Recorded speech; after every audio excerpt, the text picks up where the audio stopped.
Quand tous tentaient de fuir l'enfer des flammes, ils sont quelques-uns, comme cet homme, à s'être précipités vers le bar pour tenter de sauver un maximum de vies.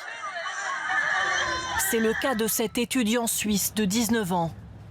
Contacté par une amie arrivée sur place au moment du drame, il y court immédiatement pour aider et arrive avant les pompiers.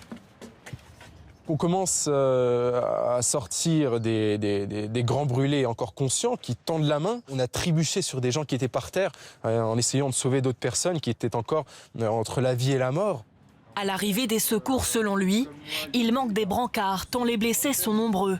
Alors il faut improviser pour transporter les grands brûlés. On a vu des canapés, c'est une base métallique avec des coussins par-dessus. On a retiré les coussins et à 2, à 3, on s'est mis à les mettre par-dessus et à les sortir le plus loin possible. Et puis il vient des moments où on sort des gens inconscients qui malheureusement, je pense pour certains, étaient décédés au moment où on les sortait, mais on a tenté de faire tout notre possible et les images ont été assez terrifiantes quand même.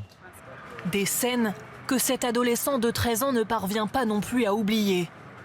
Malgré son jeune âge, il n'hésite pas à secourir les victimes. Un des premiers réflexes que j'ai eu, c'est d'essayer de casser la vitre. J'ai pas réussi, mais j'ai réussi à ouvrir 2 vitres et de rentrer dedans et de sortir le maximum de personnes. J'ai pris une personne, je l'ai éloignée au maximum. J'ai prêté ma veste. C'était une femme sans habits, sans cheveux, tout brûlé.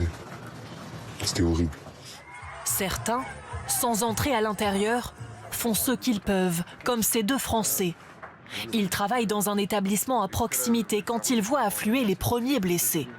Ça allait très très vite, des gens qui arrivent plus ou moins conscients. Et puis il faut pouvoir les installer, les placer quelque part, mais on ne peut pas les toucher, on ne peut pas leur mettre des choses sur le corps parce qu'ils sont brûlés.